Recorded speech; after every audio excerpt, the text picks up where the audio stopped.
தவேக தலைவர் விஜய் நாமக்கலில் நாளை பிரச்சாரம் செய்ய உள்ள நிலையில் 20 நிபந்தனைகளை போலீசார் விதித்துள்ளனர். இதுகுறித்த மேலும் விவரங்களை செய்தியாளர் மகேந்திரன் வழங்க கேட்கலாம். மகேந்திரன், வணக்கம். என்னென்ன நிபந்தனைகள் விதிக்கப்பட்டிருக்கிறது, விரிவா சொல்லுங்க. தமிழக வெற்றிக் கழக தலைவர் விஜய் நாளை நாமக்கலில் தேர்தல் பிரச்சார சுற்றுப்பயணத்தை மேற்கொள்ளவிருக்கிறார். காலை 8:35 மணி அளவில் பிரச்சாரம் மேற்கொள்வார் என்று கட்சி சார்பில் அறிவிக்கப்பட்டுள்ள நிலையில் காவல்துறைக்கு வழங்கியிருக்கக்கூடிய கடிதத்தில் 11 12 மணி அளவில் அவர் பிரச்சாரம் மேற்கொள்வார் என்று குறிப்பிடப்பட்டிருக்கிறது.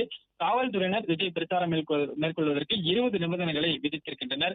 குறிப்பாக பொதுமக்களுக்கு எந்த விதமான இடையூறும் ஏற்படாத வண்ணம் தமிழக வெற்றிக் கழக நிர்வாகிகளும் தொண்டர்களும் நடந்து கொள்ள வேண்டும் என்ற நிபந்தனை விதிக்கப்பட்டிருக்கிறது. அதே போன்று இந்த பிரச்சாரம் செய்யக்கூடிய இடத்தில் இருக்கக்கூடிய தனியார் கட்டிடங்கள், காம்பவுண்ட் சுவரங்கள், மரங்கள், மின்விளக்கு கம்பங்கள் மீது யாரும் ஏறி நின்று பொதுமக்களுக்கு இடையூறு ஏற்படுத்தும் வகையில் செயல்படக்கூடாது என்ற நிபந்தனை விதிக்கப்பட்டிருக்கிறது.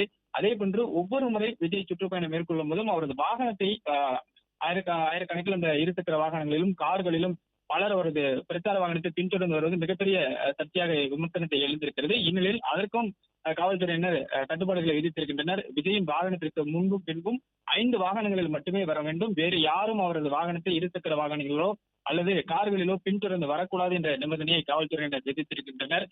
மேலும் பொதுமக்களுக்கும் சட்டம் ஒழுங்கிற்கும் போக்குவரத்திற்கும் இடையூறு ஏற்படாத வகையில் நிகழ்ச்சி நடத்தப்பட வேண்டும்.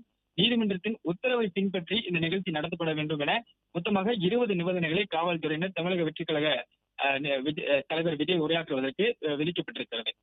பிளே ஸ்டோர் மற்றும் ஆப் ஸ்டோரில் இருந்து பாலிமர் செயலியை QR கோடு மூலம் பதிவிறக்கம் செய்யுங்கள். செய்திகளை உடனுக்குடன் பெறுங்கள்.